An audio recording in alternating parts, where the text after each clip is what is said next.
En 1958 aconteció un hecho histórico del que muy pocas personas tienen esta referencia. Y es que al mismo tiempo, en esa época, en varias partes del mundo, empezó a haber una escasez de alimentos, con lo cual el peligro de que hubiese una muerte masiva por hambruna era latente. De hecho, sí hubo este fenómeno de personas que empezaban a morir, pero no se dio a conocer tan ampliamente. Los gobiernos de varios países no entendían lo que estaba sucediendo, sin embargo, tuvieron que implementar estrategias para producir alimento más rápido de lo que normalmente se hace. Antes no se conocía tanto lo que hoy se llaman alimentos orgánicos, pero antes de los años 60, la forma en que se cultivaba todo el alimento del planeta era así, y se hacía la práctica de rotación de cultivos, es decir, teníamos aquí en una parcela, se sembraba, se tenía el cultivo de un alimento, pero había otra parcela en la que no se te podía sembrar nada, porque estaba en preparación. De tal manera que cuando se levantaba la cosecha de esta parcela, entonces ahora se sembraba de este lado para permitir que esta otra tuviera las condiciones para que cuando en esta creciera el alimento pudiera cosecharse y luego sembrar en la otra parcela. Y a eso se le llama rotación de cultivos. Sin embargo, esta práctica pues tarda mucho tiempo y el alimento, sí, que se produce a través de estas semillas que se siembran y que prácticamente tienen un abono orgánico a través del nitrógeno que es producido por el excremento de los gusanos, más el agua, el sol, pues eran las condiciones propias y naturales en las que se germina una semilla y de esta sale una planta y luego un fruto.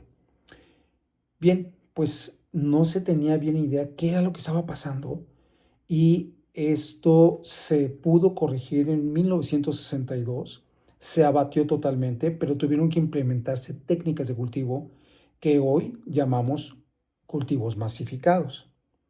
En ese momento la industria tuvo que hacerlo por una emergencia, pues prácticamente en el mundo, pero no era una práctica comercial común. En ese periodo de tiempo, de 1958 a 1962, tuvieron que hacerlo por este fenómeno, pero también se dieron cuenta que al implementar esas estrategias masificadas, pues se podía producir alimento más rápido. De hecho, lo que hoy conocemos como alimentos transgénicos viene también de esa época porque fue parte de un experimento que tuvo que hacerse para hacer que los alimentos tuvieran un mayor rendimiento una vez que se cosechaban y se almacenaban, pero principalmente se hizo la intervención de alimento transgénico, que es transferencia genética, y lo que se hace es un corte del ADN de en este caso de un maíz, y se hace un corte genético de una bacteria. Entonces, una partecita de este corte de este gen se mete en el maíz y entonces es lo que se conoce como alimento transgénico. Es un alimento que ya no es vegetal, pero tampoco es animal. Entonces es un alimento que tiene otra información genética. Pero bueno, el punto es, ¿por qué pasó esto en el mundo? Hasta 1964 se tuvo razón de qué era lo que estaba sucediendo.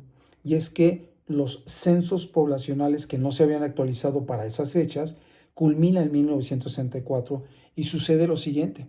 Cuando termina la Segunda Guerra Mundial en 1945, nunca se esperaban que en ese periodo de tiempo que se data de 1946 a 1964 hubo una actividad sexual desmesurada por obvias razones. Veníamos de una Segunda Guerra Mundial y entonces en ese periodo de tiempo nacen más de 1.000 millones de bebés.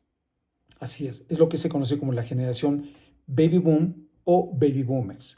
1.000 millones de bebés en ese periodo de tiempo, 1946-1964.